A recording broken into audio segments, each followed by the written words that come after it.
తిరోగమనం. వ్యవసాయం అయితే పూర్తిగా చంద్రబాబు నాయుడు గారి హయాంలో రైతు పూర్తిగా రోడ్డున పడ్డాడు. రైతులకు అందాల్సిన పెట్టుబడి సహాయం 20,000 ఇస్తానన్నాడు, ఇంతవరకు రూపాయిల. అంతవరకు రైతులకు మామూలుగా వ్యవసాయం మొదలయ్యే టయానికి గత ప్రభుత్వంలో మా హయాంలో వస్తూ ఉన్న రైతు భరోసా పెట్టుబడి సహాయం కూడా ఇవ్వకుండా ఎగరగొట్టాడు. రైతులకు పెట్టుబడికి సహాయం పోయింది, రైతులకు ఉచిత పంటల బీమా ఎగిరిపోయింది, రైతులకు ఈ క్రాపింగ్ లేదు.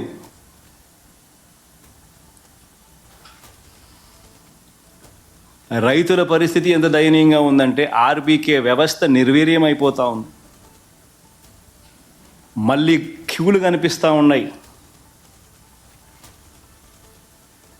వ్యవసాయ సలహా మండళ్ళు రద్దయిపోయినాయి.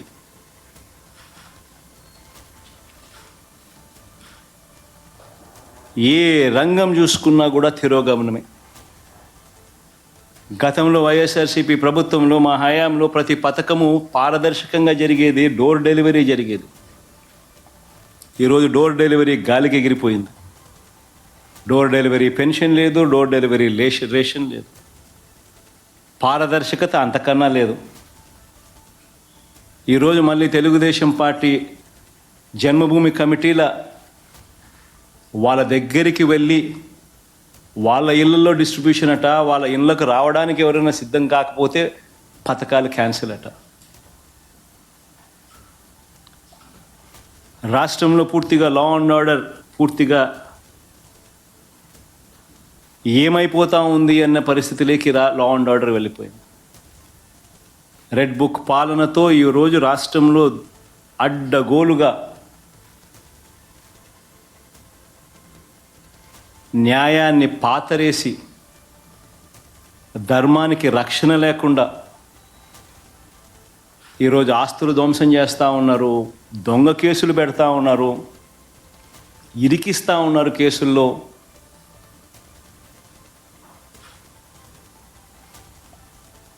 ఇష్టం వచ్చినట్టుగా రాజ్య పరిపాలన చేస్తూ ఉన్నారు. అన్ని రకాలుగా ఫెయిల్ అయిపోయిన ఈ ప్రభుత్వం చివరికి ప్రతి అతుగులోనూ డైవర్షనే, ప్రతి అడుగులోనూ డైవర్షనే. ఈ డైవర్షన్ పాలిటిక్స్ అన్నిటివి ఏ స్థాయిలో ఉన్నాయి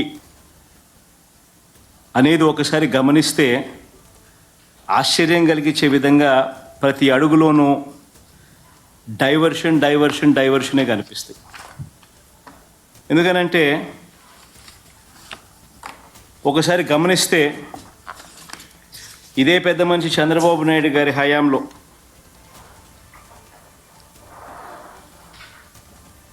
రాష్ట్రంలో అరాచక ఆటవిక పాలన మీద మేము ఢిల్లీకి వెళ్ళి ధర్నా చేస్తే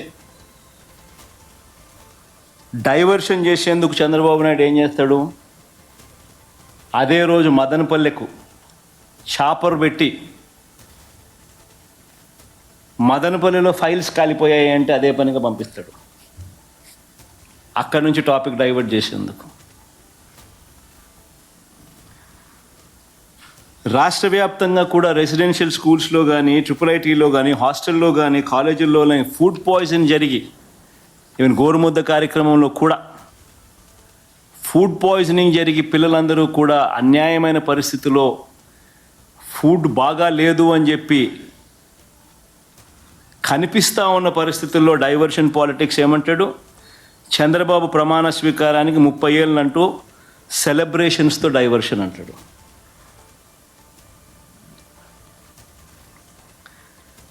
చంద్రబాబు నాయుడు స్కిల్ స్కామ్లో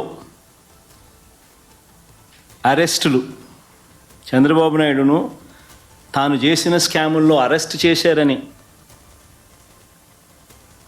తనను అరెస్ట్ చేశారని, తనకు బాగా దగ్గర, తనకు బంధుత్వం ఉన్న ఈనాడు ఆ మార్గదర్శి నేరాలను బయట పెట్టారు అని ఆ ఐఏఎస్లు, ఆ ఐపీఎస్లు అధికారులను వేధిస్తూ ఉన్న పరిస్థితులు, ఆ వేధింపులకు తాను పాల్పడతా ఉన్నట్టు అని చెప్పి సర్వత్రా విమర్శలు వస్తూ ఉంటే దాన్ని డైవర్ట్ చేయడానికి కోసం అని చెప్పి మళ్ళీ ముంబై నుంచి ఒక సైడ్ ఆర్టిస్ట్ సినీ నటిని అడ్డు పెట్టుకుని ఒక స్టోరీ, ఆయన పేరు ఏం పేరు, జత్వానినా ఏదో పేరు కాదా, ఆయన పేరుతో మాదొక డైవర్షన్ స్టోరీ. విజయవాడలో మనమంతా కూడా చూసాం ఏ రకంగా అలర్ట్. వెడ్నెస్డే బుధవారం రోజు అలర్ట్ వస్తే శుక్రవారం సాయంత్రం నుంచి ముమ్మరంగా వర్షాలు పడతాయని అలర్ట్ వస్తే బుధవారము, గురువారము, శుక్రవారం మధ్యాహ్నం దాకా నీకు టైం ఉన్నా కూడా చంద్రబాబు నాయుడు గారు అనే వ్యక్తి తాను రివ్యూ తీసుకోకపోవడం వల్ల ఇరిగేషన్ సెక్రటరీ కానీ, రెవెన్యూ సెక్రటరీ కానీ, హోమ్ సెక్రటరీ కానీ వీళ్ళందరి ఆధ్వర్యంలో చీఫ్ సెక్రటరీతో ఒక రివ్యూ తీసుకొని వాళ్ళకు బాధ్యతలు అప్పచెప్పుంటే 60 మంది చనిపోయే ప్రమాదం ఉండేది కాదు అని తెలిసి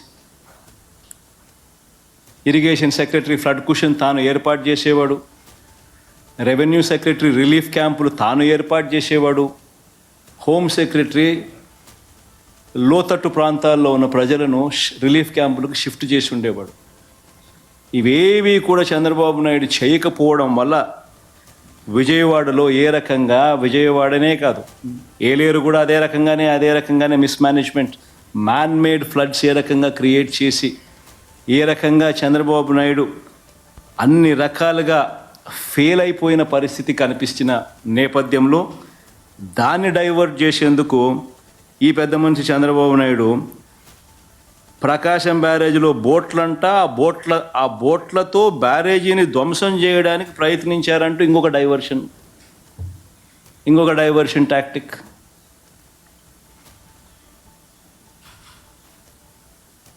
అసలు ఆ బోట్లన్నీ అక్కడ ఎందుకున్నాయి?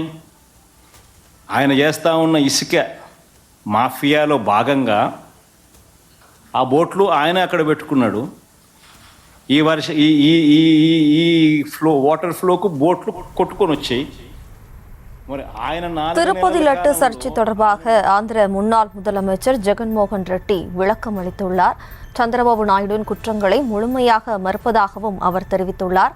ஜெகன்மோகன் ஆட்சிக் காலத்தில் திருப்பதி லட்டுகளின் மாமிச கொழுப்பு கலப்பு தொடர்பாக அவர் தற்போது விளக்கம் அளித்து வருகிறார்.